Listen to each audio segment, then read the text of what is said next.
पूरे देश में मुसलमान, ईसाई और अन्य अल्पसंख्यकों को अपने धार्मिक संस्थान चलाने का अधिकार है। वे अपने मस्जिद, वे अपने चर्च स्वतंत्रता पूर्वक चला सकते हैं और चला रहे हैं। ये अधिकार हिंदू को क्यों नहीं? हिंदुओं के लाखों मंदिर सरकारों ने कब्जे में लिए। अन्य लाखों मंदिरों को हिंदू बहुत कुशलता से संचालित कर रहा है, सरकारें नहीं कर रही। हिंदू कर सकता है, कर रहा है, इसलिए हिंदू को यह अधिकार मिलना चाहिए। हिंदुओं के मंदिरों का अधिग्रहण करना संविधान के प्रावधानों का उल्लंघन है। आर्टिकल 12, 25 और 26, इन तीनों का उल्लंघन है हमारी सरकारों का अधिग्रहण। सुप्रीम कोर्ट 3 मामलों में स्पष्ट कह चुका है, मंदिरों के संचालन, उनकी संपत्तियों के संचालन से सरकार का कोई लेना देना नहीं है। कितने ही स्थान ऐसे हैं जहां सरकारें मंदिरें चलाती हैं और उस पैसे का दुरुपयोग करती हैं।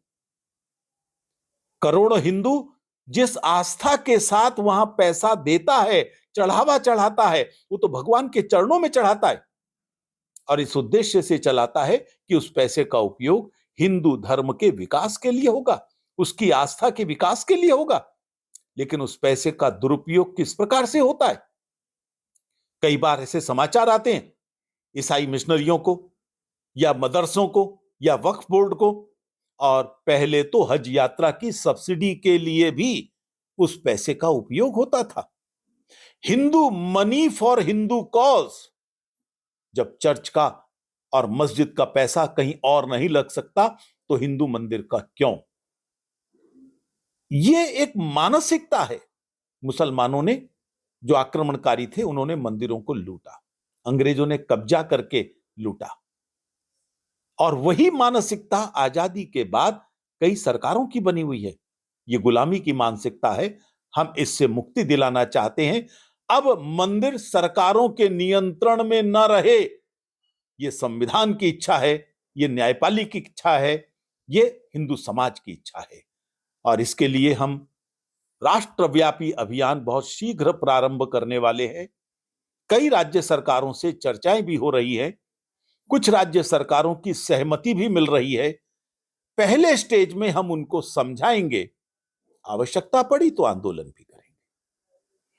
वही मोहन भागवत द्वारा जो बयान दिया गया था, साधु संतों ने कहा है कि वो बयान ठीक नहीं है, क्योंकि जो उन्होंने बयान दिया था कि हर मस्जिद में मंदिर ढूंढना ठीक नहीं है। पूरी दुनिया जानती है, मुस्लिम आक्रमणकारियों ने भारत में लाखों मंदिर तोड़े, उन मंदिरों को अपमानित किया, मूर्तियों को पैरों तले रौंदा, वहां पर मस्जिद बनाई। सोमनाथ का मंदिर सरदार पटेल ने उसका पुनरुद्धार कराया ही था। आजादी के बाद सारे मंदिर मुक्त होने ही चाहिए थे, उनका पुनरुद्धार होना ही चाहिए था, लेकिन लाखों मंदिर हैं। इसलिए पूज्य संतों ने 1984 के अंदर एक गोल्डन ऑफर दिया था, केवल 3 दे दो। अयोध्या, मथुरा, काशी, ये सबसे अधिक महत्वपूर्ण है। हम बाकी को भुला सकते हैं, लेकिन मुस्लिम समाज का नेतृत्व अड़ा रहा। कांग्रेस जैसे सेकुलर राजनीतिक दल उनको भड़काते रहे, और उन्होंने जब नहीं दिया तो हमने अयोध्या को लेकर लड़ाई लड़ी। हमने न्यायपालिका से वो लड़ाई जीती है। आज भी मौका है, बचे हुए दोनों हमारे हवाले कर दो, हम हिंदू समाज को मनाने की कोशिश कर सकते हैं।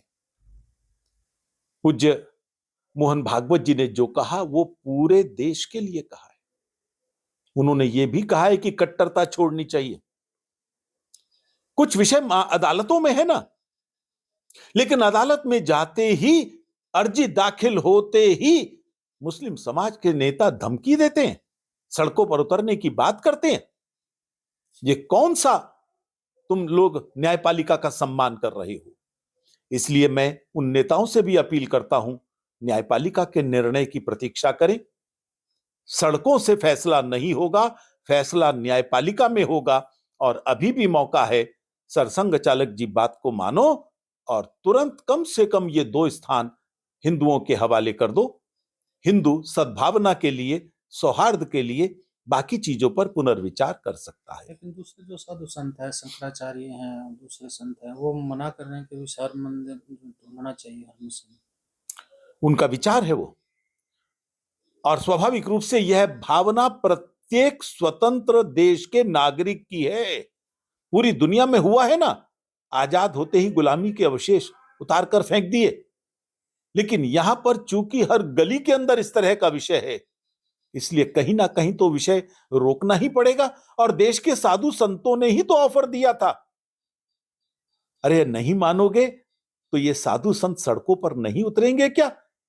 ये देश की आत्मा से पूरी तरह से जुड़े हुए हैं, और इनके जो बयान है वो देश की भावना को व्यक्त करते हैं।